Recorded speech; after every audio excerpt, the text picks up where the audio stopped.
Oddly enough, little has been said about specialized language texts, but this is precisely the most frequent kind of translation for translations to deal with on a daily basis.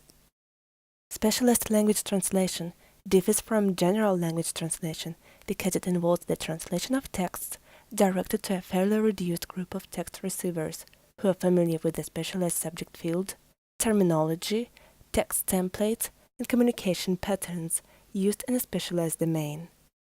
In this type of translation, it would initially seem that the major difficulty lies in understanding and establishing terminological correspondences between languages.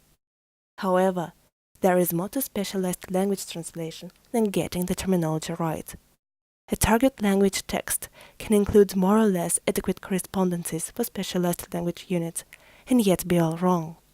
A rather extreme case is the following authentic Spanish-English translation of a research article abstract. Many of the specialized terms in the text are translated more or less adequately.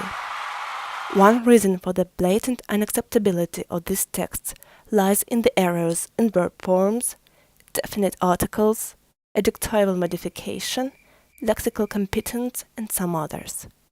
Apart from these rather obvious correctable language errors, a more serious mistake is related to the poor use of logical connectors, which condemns the whole text to be rewritten.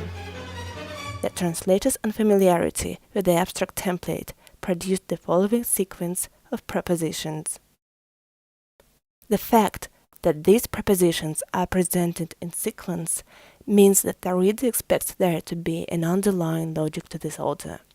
Yet, it is not clear how the primary aim of something can result from the assertion that a research paper intends to show something else. Furthermore, since the author makes no reference to a second temporal process, implicitly indicated by the use of meanwhile, this leaves the third proposition, the paper describes that, dangling in the air, because the reader cannot know what else is going on in the background. Since the conceptual links between propositions do not reflect any sort of coherent connection, this is indeed a fatal flaw that makes the text of the abstract unacceptable. When modeling specialized translation, it is necessary to take into account the components of the communication process, which are text sender, text receiver, specialized text, and its purpose. Overall, whatever the nature of the text involved, and regardless of its level and degree of specialization, the translator is not a mere language decoder. He or she is more in the nature of an interlinguistic and intertextual mediator. This entails understanding the original text with the objective of making others understand, and creating another text that seamlessly fits into the target language textual system, which does not sound like a translation. This includes a linguistic and cultural mediation process of conceptual transfer, as well as the creation and organization of the target text.